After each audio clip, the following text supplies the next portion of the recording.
আসসালামু আলাইকুম। DC circuit বা চলতড়িৎ ক্লাসে সবাইকে স্বাগত জানাচ্ছি। আচ্ছা, ডিসি সার্কিট বলতে আমরা বুঝি ডিরেক্ট কারেন্ট সার্কিট।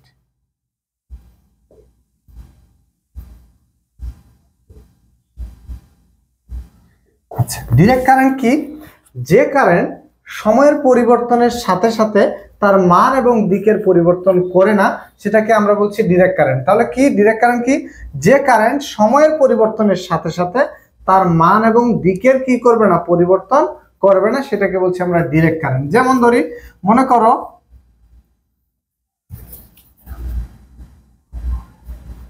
এটা যদি আমি টাইম ধরি, তাহলে 1 2 3 4 5 6,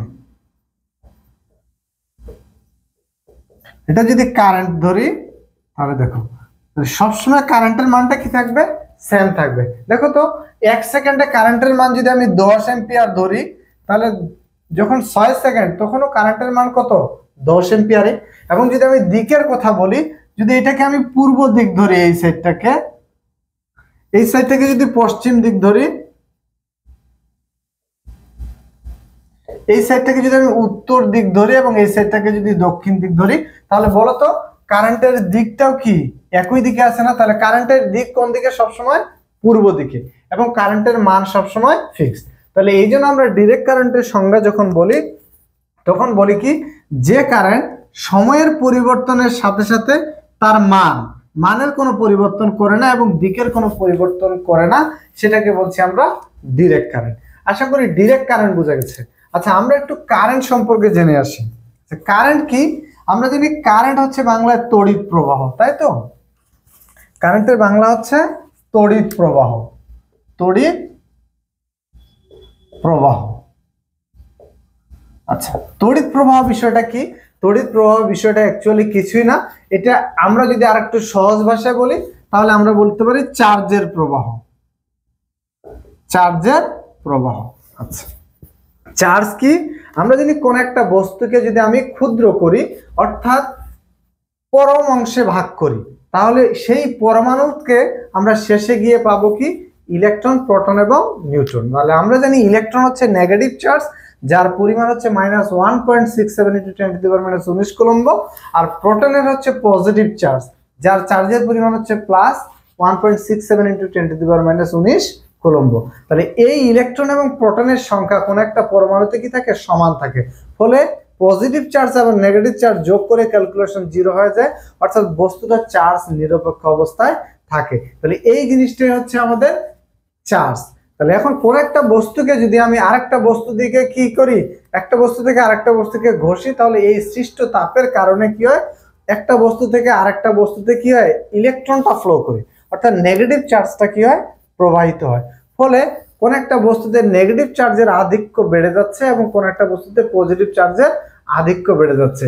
এই যে চার্জ, অর্থাৎ কোন একটা বস্তুতে আমরা চার্জ জমা করতেছি, তাহলে এই চার্জের কথা যদি আমি বলতে চাই, তাহলে প্রকৃতিতে আমরা চার্জটাকে দুই ভাগে পাই। একটা হচ্ছে স্থির অবস্থায়, আর একটা হচ্ছে গতিশীল অবস্থায়।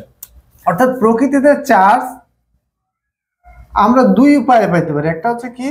স্থির স্থির অবস্থা বা স্ট্যাটিস্টিক অবস্থা পাই। তাহলে এই যে চার্জ মানে হচ্ছে তড়িৎ প্রবাহ। তাহলে এই যে স্থির অবস্থায় যখন আমরা চার্জটা পাই, সে চার্জ কোন একটা বস্তুতে আমরা জমা করি, তাহলে সেটাকে আমরা বলছি স্থির তড়িৎ। স্থির তড়িৎ, এটা আমাদের একটা অধ্যায় আছে আলাদা স্থির তড়িতের। এখন কি বলছে? চার্জটাকে আবার আমরা কি করতে পারি? গতিশীল করতে পারি। তাহলে এই চার্জটাকে আবার আমরা দুই উপায়ে গতিশীল করি, ঠিক আছে? অর্থাৎ চার্জটাকে যদি আমি গতিশীল করতে চাই, অর্থাৎ মোশন, অর্থাৎ চার্জকে আমরা দুই ভাবে গতিশীল করি। একটা হচ্ছে কি? কনস্ট্যান্ট ভেলোসিটিতে, অর্থাৎ স্থির ভেলোসিটিতে, অর্থাৎ সমবেগে চার্জটা গতিশীল হবে। অর্থাৎ চার্জের বেগ সবসময় কি থাকবে? সমান থাকবে। কখনো বেগ এমন হবে না যে কখনো বেগ হচ্ছে 20, কখনো ভেলোসিটি 20, কখনো 10, কখনো 0, এরকম না। অর্থাৎ ওই চার্জের ভেলোসিটি যদি 20 হয়, তাহলে সবসময় 20 থাকবে। অর্থাৎ নির্দিষ্ট একটা সেকেন্ডে ওই চার্জের ভেলোসিটি কি থাকবে? 20 থাকবে। তখন আমরা এটা বলি হচ্ছে কনস্ট্যান্ট ভেলোসিটি।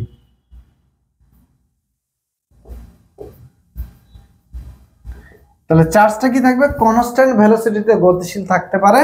আরেকটা কি থাকতে পারে? ভেরিয়েবল। ভেরিয়েবল ভেলোসিটিতে গতিশীল থাকতে পারে। তাহলে ভেরিয়েবল মানে কি, তার গতিটা পরিবর্তন হবে, কখনো তার বেগ থাকবে হচ্ছে 80, কখনো 60, কখনো 0, অর্থাৎ ভেরিয়েবল বেগ এসে কি থাকবে, গতিশীল থাকবে। তাহলে এই যে কনস্ট্যান্ট ভেলোসিটিতে চার্জটা গতিশীল, এইটাকেই আমরা বলতেছি চলতড়িৎ।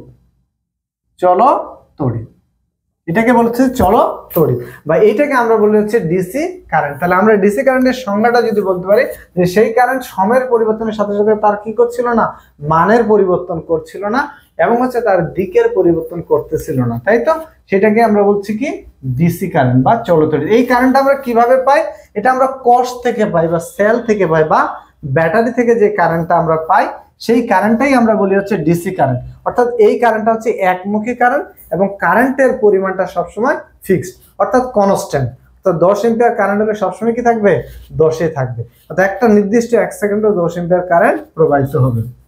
বুঝা যাচ্ছে? তাহলে এই কারেন্টটা আমরা পাই কোথা থেকে, ব্যাটারি থেকে বা সেল থেকে বা কোষ থেকে পাই এই কারেন্টটা, ঠিক আছে। তার ভেরিয়েবল কারেন্টটা কি, যে এই কারেন্টের বেগের মান সবসময় এক থাকবে না, অর্থাৎ কখনো বেগের মান থাকবে সর্বোচ্চ, কখনো থাকবে সর্বনিম্ন, ঠিক আছে, আর বা কখনো থাকবে হচ্ছে মিডিয়াম পর্যায়ে। তাহলে এই কারেন্টটাকে আমরা বলছি কি এসি কারেন্ট। তাহলে এই এসি কারেন্টটা আমরা কি পাই, কিভাবে পাই, এটা হচ্ছে আমরা ফ্যারাডের ইলেকট্রোম্যাগনেটিক ইন্ডাকশন সূত্র অনুসারে এই কারেন্টটা পাই, তাই তো।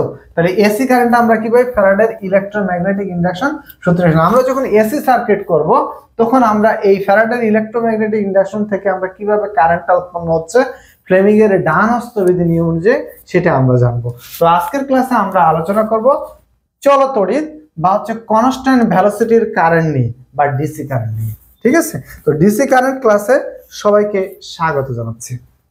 আচ্ছা, তাহলে আমরা শুরু করছি। তাহলে কারেন্ট, তাহলে কারেন্টের সংজ্ঞাটা আমরা দিয়ে আসি। তাহলে কারেন্ট তো আমরা অ্যাকচুয়ালি বুঝছি, কারেন্টটা কি, কারেন্টটা আসলে কিছুই না, চার্জের প্রবাহটাই হচ্ছে কারেন্ট। তাহলে আমরা যেহেতু ডিসি কারেন্ট বলছি, তাহলে আমরা ডিসি কারেন্টের সংজ্ঞাটা দিব।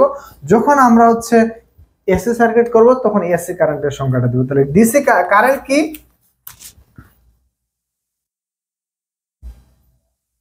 কারেন্ট বা হচ্ছে কি তড়িৎ প্রবাহ কি। দেখো, কোন একটা পরিবাহীর মধ্য দিয়ে, তাহলে পরিবাহী পদার্থ কি, কোন একটা পরিবাহীর মধ্য দিয়ে আমরা যদি বলি কোন পরিবাহীর মধ্য দিয়ে একক সময়ে, কোন একটা পরিবাহীর মধ্য দিয়ে একক সময়ে প্রবাহিত চার্জের পরিমাণকে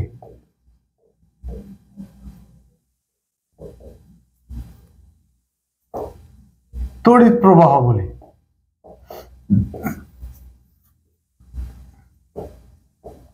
তড়িৎ প্রবাহ বলে। তাহলে কোন পরিবাহী, তাহলে পরিবাহী পদার্থ কি, দেখো কারেন্ট কিন্তু বা চার্জ, কারেন্ট বা চার্জ বা তড়িৎ প্রবাহ সকল পদার্থের মধ্যে দিয়ে প্রবাহিত হতে পারে না। তাহলে তড়িৎ প্রবাহ যে সকল পদার্থের মধ্যে দিয়ে প্রবাহিত হতে পারে তাদেরকে অবশ্যই তড়িৎ বাহক থাকতে হবে বা ফ্রি ইলেকট্রন থাকতে হবে। তাহলে এই যে কোন পদার্থের মধ্যে দিয়ে তড়িৎ প্রবাহিত হতে পারে এবং কোন পদার্থের মধ্যে দিয়ে তড়িৎ প্রবাহিত হতে পারে না, এইটার উপর বেস করে আমরা আমাদের যে পদার্থগুলো আছে সেগুলোকে 3 ভাগে ভাগ করে থাকি। একটাকে বলে হচ্ছে কি কন্ডাক্টর ম্যাটেরিয়াল, কন্ডাক্টর বা পরিবাহী পদার্থ, আরেকটাকে বলে ইনসুলেটর বা হচ্ছে কুপরিবাহী বা অপরিবাহী পদার্থ, আর একটা বলছে কি সেমিকন্ডাক্টর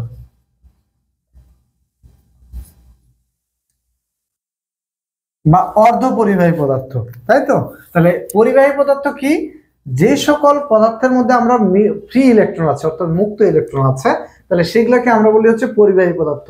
আরেকভাবে আমরা বলতে পারি যে সকল পদার্থের শেষ কক্ষপথে ইলেকট্রন সংখ্যা 4-এর কম, অর্থাৎ 4-এর চেয়ে কম থাকবে তাদেরকে বলি আমরা হচ্ছে পরিবাহী পদার্থ, অর্থাৎ তাদের মধ্যে কি মুক্ত ইলেকট্রন আছে। তাহলে এই মুক্ত ইলেকট্রনটা কি করে, বিদ্যুৎ পরিবহনে অংশগ্রহণ করে বা চার্জ পরিবহনে অংশগ্রহণ করে, এই জন্য এদেরকে আমরা কি বলি পরিবাহী পদার্থ। যেমন সাপোজ মনে করো আমরা যদি একটা কপারের তার নেই,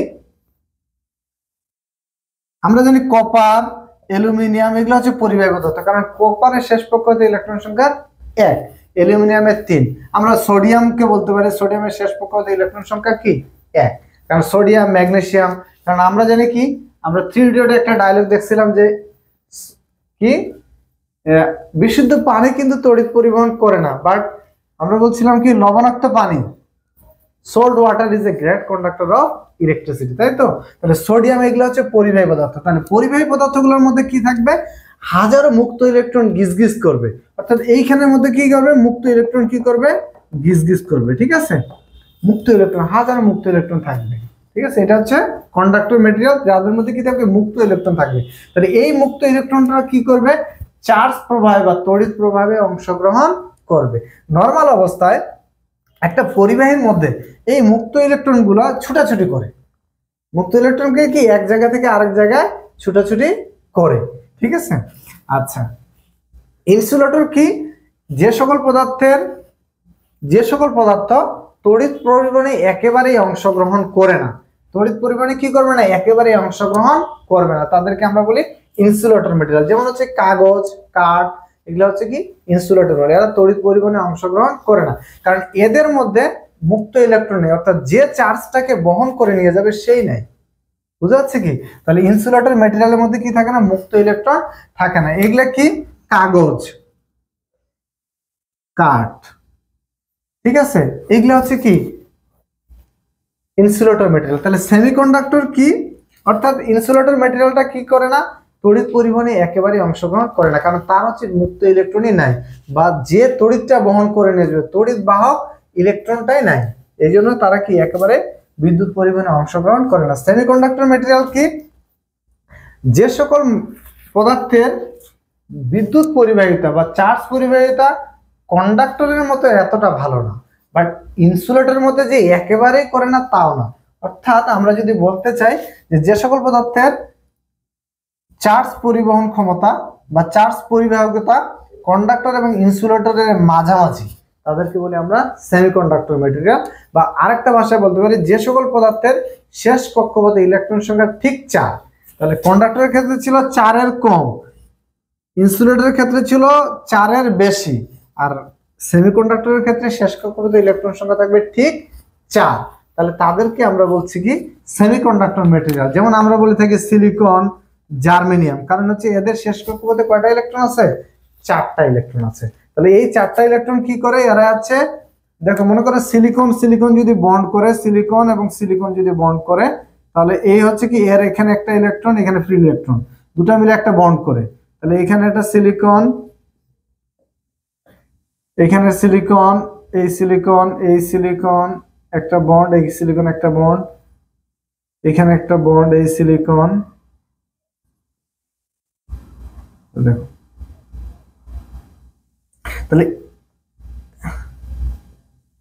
এই সিলিকন দেখো এই দুটা 4টা 6টা 8টা মিলে তারা অষ্টপূর্ণ করে চুপচাপ বসে থাকে। অর্থাৎ বিশুদ্ধ সেমিকন্ডাক্টর গুলো কিন্তু তড়িৎ পরিবহনে অংশগ্রহণ করে না, বাট এর সাথে যদি আমি ত্রিযোজী মানে 3 যদি একটা মৌল যোগ করি, তাহলে তার 3টা ইলেকট্রন আর এর 3টা ইলেকট্রনের বন্ধন করে একটা ফ্রি ইলেকট্রন হয়, পরে এই ইলেকট্রনটাকে চার্জ পরিবহনে অংশগ্রহণ করে। দেখো আমরা কন্ডাক্টর, ইনসুলেটর এবং সেমিকন্ডাক্টর সম্পর্কে ইলেকট্রনিক ডিভাইস এন্ড সার্কিটে ডিটেইলস পড়ালেখা করব, ঠিক আছে। এই একটা ইলেকট্রনিক ডিভাইস এন্ড সার্কিটে শুধু আমরা এই 3টা নিয়ে আলোচনা করব, ঠিক আছে। তাহলে আমরা এটা নিয়ে আর বেশি আলোচনা করলাম। তাহলে আমরা যেহেতু পরিবাহী পদার্থ বলছি, পরিবাহী পদার্থ মানে হচ্ছে কন্ডাক্টর, অর্থাৎ যাদের মধ্যে কি মুক্ত ইলেকট্রন গিজগিজ করছে, তাহলে অর্থাৎ এই মুক্ত ইলেকট্রন গুলো কি করবে আমরা কাজে লাগাতে পারবো কিভাবে চার্জ পরিবহনে। আর চার্জ পরিবহনে কাজে লাগানোই মানে হচ্ছে কি বিদ্যুৎ পরিবহনে কাজে লাগতেছে, ঠিক আছে। তাহলে কোন পরিবাহের মধ্য দিয়ে একক সময়ে, আচ্ছা একক সময়ে চার্জের পরিমাণকে, চার্জের প্রবাহিত একক সময়ে প্রবাহিত চার্জের পরিমাণকে আমরা কি বলি তড়িৎ পরিবাহ কারেন্ট। মনে করো একটা পরিবাহী আছে, ঠিক আছে, এটা হচ্ছে কপারের একটা অ্যালুমিনিয়াম, তাই তো কপারের পরিবাহী। তাহলে দেখো মনে করলাম এই পরিবাহীর মধ্য দিয়ে টি সময়ে কিউ পরিমাণ চার্জ প্রবাহিত হচ্ছে, তাই না, বলছে কি একক সময়ে, সময়টা বলছে কি একক সময়, তাই তো এক সময়।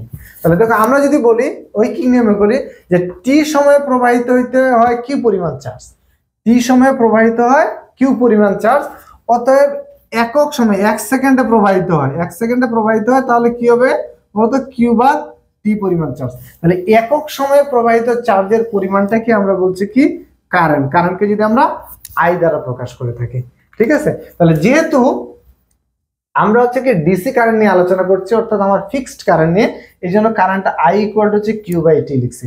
বাট এসি কারেন্ট যখন আমরা আলোচনা করব তখন আমরা I equal to Q by T লিখবো না, তখন আই ইকুয়াল টু আমরা লিখবো কি ডিকিউ ভাগ ডিটি, ডিকিউ ভাগ ডিটি লিখবো, ঠিক আছে। তাহলে এইটা সম্পর্কে আমরা পরে আলোচনা করছি, ঠিক আছে। তাহলে এখানে আমরা আই ইকুয়াল টু হচ্ছে কিউ বাই টি লিখছি, কারণ আই এর মানটা আমার কি ফিক্সড, বুঝা যাচ্ছে। তাহলে আই ইকুয়াল টু আমরা বলতে পারি কিউ বাই টি। তাহলে কারেন্ট বোঝা গেছে, কোন পরিবাহীর মধ্য দিয়ে একক সময়ে প্রবাহিত চার্জের পরিমাণটাকে আমরা বলছি কারেন্ট। তাহলে কারেন্ট আই ইকুয়াল টু হচ্ছে কিউ বাই টি, ঠিক আছে। আচ্ছা, কারেন্ট আমরা জানলাম। এখন আমরা যে জিনিসটা জানবো সেটা হচ্ছে, আচ্ছা এখন আমরা ওহমস ল পড়বো। তাহলে ওহমস ল আমরা জানি কি, আমরা ডিসি সার্কিটে যে ম্যাথ গুলো আছে আমরা এটা সমাধান করি ওহমস ল দিয়ে, তাই তো। ওহমস মানে জর্জ সাইমন ওহম 1826 সালে, 1826 সালে, ঠিক আছে, ওহমস ল, ওহমস ল 1826 সালে জর্জ সাইমন ওহম একটা সূত্র আবিষ্কার করেন। সূত্রটা কি পরীক্ষা নিরীক্ষা করে আবিষ্কার করছে। আচ্ছা, সেই সূত্রে যাওয়ার আগে আমরা একটা জিনিস জানি। দেখো, মনে করো এটা একটা পরিবাহী, এটা একটা পরিবাহী তার, একটা পরিবাহী তার আমরা যে আমাদের বাসা বাড়িতে যে তার দেখি সেই তার ধরলাম। তাহলে এটাকে বোঝানোর জন্য আমি একটু মোটা করে আঁকছি, ঠিক আছে। তাহলে এই পরিবাহীতে কি মনে করলাম যে কপার, আমরা যে কপারের তার কিনি, অ্যালুমিনিয়ামের তার কিনি, তাই না, বাজার থেকে। মনে করুন এটা একটা কপারের তার। তাহলে নর্মাল অবস্থায় এই কপারের তারে কি থাকবে, যেহেতু পরিবাহী, তাহলে মুক্ত ইলেকট্রন থাকবে হাজারো সংখ্যক, গিজ গিজ করবে, তাই তো। তাহলে এখানে কি হাজারো মুক্ত ইলেকট্রন আছে, আর এখানে কি আছে অ্যাটম গুলো আছে, তাই তো, এখানে অ্যাটম গুলো আছে। তাহলে এ মনে করলাম এখানে হাজারো মুক্ত ইলেকট্রন, আমি যে কোনো একটাকে ধরলাম। তাহলে নর্মাল অবস্থায় এই মুক্ত ইলেকট্রন গুলো কি করে, এই পদার্থটার মধ্যে ছুটোছুটি করে বেড়ায়। তাহলে কি করে, এরকম করে ছোটাছুটি করে সে এইভাবে এখানে আসে, এখান থেকে ধাক্কা খেয়ে হয়তো এখানে যায়, এখান থেকে ধাক্কা খেয়ে আবার এদিকে আসে, এখান থেকে ধাক্কা করে এখানে আসে, এখান থেকে ধাক্কা খেয়ে এদিকে যায়, এখান থেকে ধাক্কা খেয়ে এদিকে যায়, এখান থেকে ধাক্কা খেয়ে আবার এদিকে যায়। অর্থাৎ কি ওই পদার্থের মধ্যে মুক্ত ইলেকট্রন গুলো কি করে ছোটাছুটি করে বেড়ায়, বুঝাচ্ছে। তাহলে ছুটাছুটি করে বেড়ায়। তাহলে যখন এখানে আমি কি করব, একটা ভোল্টেজ সোর্স, ভোল্টেজ সোর্স আমরা জানি কি, অর্থাৎ পটেনশিয়াল ডিফারেন্স যার মধ্যে থাকবে। দেখো, আমরা যদি দুইটা পাত্র চিন্তা করি, মনে করো একটা পাত্র আমি এখানে রাখছি, এই পাত্রে তো অল্প, মানে একটা গ্লাস আমি এখানে রাখছি, এক গ্লাস পানি রাখছি এখানে, এখানে ধরছি, আর আমার পায়ের এখানে আমি এক বালতি পানি রাখছি। তাহলে এখান থেকে যদি আমি একটা নল সংযোগ করি, তাহলে নিচে কিন্তু এক বালতি পানি, অনেক পরিমাণ, আর তার তুলনায় এখানে একটা গ্লাসের পরিমাণ, মনে করো আমার হাতে একটা গ্লাস আছে এরকম, এই গ্লাসে এইটুকু পানি আছে, আর আমি যেখানে পা আছে মাত্র মেঝেতে আমি একটা বালতি, এক বালতি পরিমাণ পানি রাখছি। তাহলে দেখো পানির পরিমাণ কার বেশি, গ্লাসের চেয়ে বালতিতে পানির পরিমাণ অনেক বেশি। বাট আমি যদি কি করি, এইখান থেকে একটা নল কানেক্ট করি, এখান থেকে একটা নল কি করি, একটা টেপের মাধ্যমে আমি এখানে কানেক্ট করলাম। যদি কানেক্ট করে দেই, এই টেপটা যদি আমি খুলে দেই, তাহলে দেখো তো পানি এখান থেকে এখানে চলে আসবে না? অবশ্যই আসবে, কারণ দেখো পানি কিন্তু এই যে পাত্রের পরিমাণের উপর নির্ভর করছে না, এয়ার ফ্লোটা নির্ভর করতেছে কার উপরে, বিভব পার্থক্যের উপরে, অর্থাৎ হাইটের উপরে, বিভব পার্থক্যের উপরে। তাহলে আমরা জানি এই যে পার্থক্যটা, এটাকে আমরা হচ্ছে কি সোর্স দ্বারা প্রকাশ করতে পারি, ডিসি সোর্স। আচ্ছা, যেটা বড় প্রান্ত সেটাকে আমরা বলি উচ্চ বিভব পজিটিভ, আর যেটা নিম্ন ছোট প্রান্ত সেটাকে বলি নিম্ন বিভব প্রান্ত। তাহলে আমরা জানি কি এই পজিটিভ প্রান্তের, অর্থাৎ উচ্চ বিভব থেকে কারেন্ট নিম্ন বিভবের দিকে যায়, তাই তো। আচ্ছা, তাহলে যখন দেখো, যখন আমরা কি করব, এখানে একটা ভোল্টেজ সোর্স লাগাবো, বা হচ্ছে একটা কি লাগবো, কোষ লাগাবো, ঠিক আছে। তাহলে কোষ যদি এখানে একটা সংযোগ আমরা করি, এখানে একটা কোষ লাগাই দিলাম, তাই তো। যদি লাগাই দেই, তাহলে দেখো তো কারেন্ট আমার কি এই দিক দিয়ে গিয়ে এই দিক দিয়ে ফ্লো করবে কারেন্টটা আমার। তাহলে কারণ আমরা জানি কারেন্ট কি হয়, উচ্চ বিভব থেকে নিম্ন বিভবের দিকে, তাহলে কারেন্ট আমার এই দিক দিয়ে ফ্লো করবে। বাট ইলেকট্রন গুলো আমার কি করবে, কারেন্ট আমরা জানি কারেন্ট যেদিকে ফ্লো হয় ইলেকট্রন তার বিপরীত দিকে ফ্লো হয়, নেগেটিভ চার্জ। তাহলে কি নেগেটিভ চার্জগুলো ইলেকট্রনগুলো কি করবে, আমার কাঁপতে কাঁপতে এই দিক বরাবর ফ্লো করবে এদিক দিয়ে। তাহলে কাঁপতে কাঁপতে মানে কি এদিকে আসবে, মানে একবারে যে সরাসরি আসবে তা না। তাহলে কি করবে, ধাক্কা খেতে খেতে খেতে খেতে খেতে খেতে কাঁপতে কাঁপতে ধাক্কা খেতে খেতে এদিক বরাবর আমার ইলেকট্রনগুলো কি করবে, ফ্লো করবে। ঠিক আছে, এটুকু বোঝা গেছে না? তাহলে কি হচ্ছে, ইলেকট্রন গুলো হচ্ছে ধাক্কা খাচ্ছে। এই যে ধাক্কা খাচ্ছে, ধাক্কা খেতে খেতে আসতেছে, মানে কার সাথে ধাক্কা খাচ্ছে, অ্যাটম গুলোর সাথে। এই যে ধাক্কা খেতে খেতে মুভ করছে, এই যে ধাক্কা খাচ্ছে, এটাকে আমরা বলি হচ্ছে বাধা। বুঝা যাচ্ছে? তার কারণ দেখো, যদি আমি একটা তল করি, সমতল কল্পনা করি, মনে করো যে এই বরাবর একটা তল কল্পনা করলাম, ঠিক আছে, এই বরাবর একটা তল কল্পনা করলাম।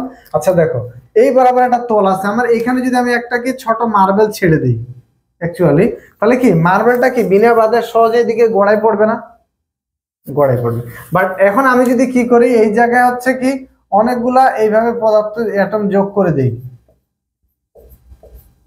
তাহলে দেখো তো এই মার্বেলটা এখানে আসে বাধা খাবে বা এদিকে যাবে, এখান থেকে এখানে বাধা খাবে, এখান থেকে এখানে বাধা খাবে, বাধা খেয়ে খেয়ে আসতেছে। এই যে বাধা খেয়ে আসতেছে, এটাকেই বলেছে আমরা হচ্ছে কি রেজিস্ট্যান্স। রেজিস্ট্যান্স তাহলে কি, এই যে পরিবাহী পদার্থের নিজস্ব ধর্মের জন্য যে ধর্মের জন্য যে আমার কি করতেছে না, আমার ফ্রি ইলেকট্রন গুলো সরাসরি মুভ করে চলে আসতে পারতেছে না, অ্যাটমের সাথে ধাক্কা খাচ্ছে খাচ্ছে, এই যে বাধাটা, সেই বাধাটাকে বলি আমরা হচ্ছে রেজিস্ট্যান্স। তাহলে আমরা এখন কি করব, ওহমের সূত্রে যাব। ঠিক আছে, রেজিস্ট্যান্স বিষয়টা অর্থাৎ বাধাটা তো বুঝা গেছে নাকি? তাহলে 1826 সালে জর্জ সাইমন ওহম একটা পরীক্ষা করলেন। কি পরীক্ষা করলেন? তিনি একটা কপারের তার নিলেন, একই পরিবাহী একটা কপারের তার নিলেন। ঠিক আছে, এখানে কি আছে, মুক্ত ইলেকট্রন আছে, মুক্ত। তিনি কি করলেন, এখানে একটা ব্যাটারি অর্থাৎ কোষ সংযোগ করলেন। তাহলে পজিটিভ প্রান্ত, এটা হচ্ছে নেগেটিভ প্রান্ত, তাই তো? মনে করো এটা হচ্ছে কি কপারের তার, ঠিক আছে। তাহলে কপারের তারের কি লেন্থ তো ঠিক একই মাপের লেন্থ। ইনি কি করলেন, এই জায়গায় একটা হচ্ছে 10 ভোল্টের ব্যাটারি সংযোগ করলেন। তবে 10 ভোল্ট মানে কি, 10 ভোল্ট অ্যাকচুয়ালি হচ্ছে, মনে করো এই ব্যাটারি যদি এই প্রান্তটা এ প্রান্ত হয়, এই প্রান্তটা যদি কি হয় এ প্রান্ত, বি প্রান্ত হয়, তাহলে এইটাও কিন্তু এ প্রান্ত। কারণ আমরা জানি কি একই তারের যতক্ষণ পর্যন্ত কোনো রেজিস্ট্যান্স নাই সেটা টোটালি একই পয়েন্ট, একই তার। তাহলে এটা হচ্ছে বি পয়েন্ট হলে এটা এই পর্যন্ত কি বি পয়েন্ট। ঠিক আছে, তাহলে দেখো উনি যখন একটা কোষ সংযোগ করলেন, অর্থাৎ এখানে 10 ভোল্ট মানে হচ্ছে কি এখানে ভোল্টেজের পার্থক্য কিন্তু, অর্থাৎ del V, del V equal to আমরা জানি কি 10 ভোল্ট। আবার ডেল ভি বলতে আমরা জানি কি V A minus VB equal to কত 10 volt, V A minus VB. অর্থাৎ এই ভোল্টেজ এবং এই ভোল্টেজের ডিফারেন্সটাই এখানে দেওয়া আছে, অর্থাৎ দুই প্রান্তের বিভব পার্থক্য হচ্ছে এখানে 10 ভোল্ট। যদি কখনো এরকম হয় যে তাহলে সবসময় যে এই পাশে পজিটিভ থাকবে এরকম না, অর্থাৎ এইখানে যদি 10 ভোল্ট থাকে তাহলে এই পাশে থাকবে কত 0 ভোল্ট। তাহলে দুটার ডিফারেন্স করো, তাহলে 10 মাইনাস 0 ইকুয়াল টু কত 10 ভোল্ট। যদি কখনো এইখানে থাকে মনে করো 0 ভোল্ট, তাহলে এই পাশে প্রান্তে থাকবে অবশ্যই মাইনাস 10 ভোল্ট। তাহলে দেখো 0 মাইনাস মাইনাস 10 মানে কত প্লাস ইকুয়াল টু কত হবে 10 ভোল্ট। অর্থাৎ এইটা অ্যাকচুয়ালি হচ্ছে কি বিভব পার্থক্য, দুইটা প্রান্তের মধ্যে ভোল্টেজ পার্থক্য, অর্থাৎ হাইটের যে পার্থক্যটা দেখেছিলাম জাস্ট এইটাই। তাহলে উনি দেখলেন কি যখন এখানে একটা 10 ভোল্টের সোর্স আমি লাগাচ্ছি, অর্থাৎ এই ব্যাটারি বা বিভব পার্থক্যে, তখন এখানে যদি মনে করো 20 এম্পিয়ার কারেন্ট, মনে করো যে 20 এম্পিয়ার কারেন্ট ফ্লো করছে একই পদার্থে এবং একই তাপমাত্রায়, বলে যে যখন আমি এখানে 20 এম্পিয়ারের একটা সোর্স লাগাচ্ছি, অর্থাৎ ভোল্টেজ দ্বিগুণ করছে, ভোল্টেজ যখন বাড়াচ্ছি তখন এখানে দেখতেছি কি 30 এম্পিয়ার কারেন্ট ফ্লো করছে। আবার যখন এখানে 30 এম্পিয়ারের সোর্স লাগাচ্ছে তখন এখানে কত 40 এম্পিয়ারের কি হচ্ছে কারেন্ট ফ্লো হচ্ছে। এই যে প্রত্যেকবার আমরা হচ্ছে ভোল্টেজ সোর্সের মান বাড়ানোর সাথে সাথে সমানুপাতিক হারে কি পাচ্ছে কারেন্টটা বেড়ে যাচ্ছে। অর্থাৎ এখানে আমরা ভোল্টেজ সোর্সের মানটা যত বাড়াচ্ছি সমানুপাতিক হারে কি করছে, কারেন্টের মানটা বেড়ে যাচ্ছে। এইখান থেকে উনি একটা সূত্র দেন, সেটা হচ্ছে কি, যে একটা যদি নির্দিষ্ট তাপমাত্রায় থাকে, কারণ আমরা জানি তাপমাত্রা ভেরি করলে পদার্থের রেজিস্ট্যান্সটা বেড়ে যায়, সেটা আমরা পরে দেখব। উনি বললেন যে কোনো স্থির তাপমাত্রায় কোনো একটা নির্দিষ্ট উপাদানের পরিবাহের জন্য, কোনো একটা নির্দিষ্ট উপাদানের পরিবাহের জন্য পরিবাহীর মধ্য দিয়ে প্রবাহিত কারেন্টটা হবে পরিবাহীর বিভব পার্থক্যের সমানুপাতিক। অর্থাৎ এইখানে যত ভোল্টেজ বাড়াবে কারেন্টের পরিমাণ সমানুপাতিক হারে বাড়বে।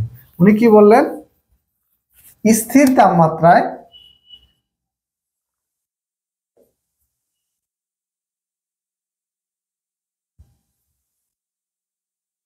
স্থির তাপমাত্রায়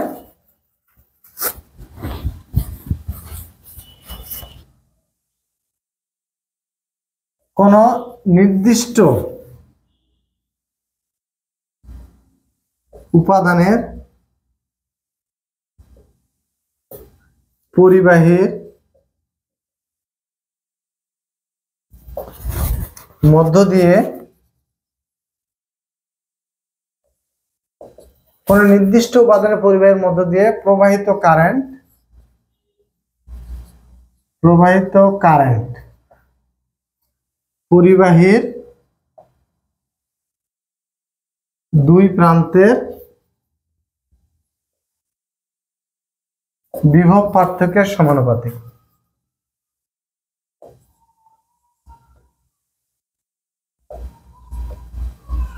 পার্থক্যের সমানুপাতিক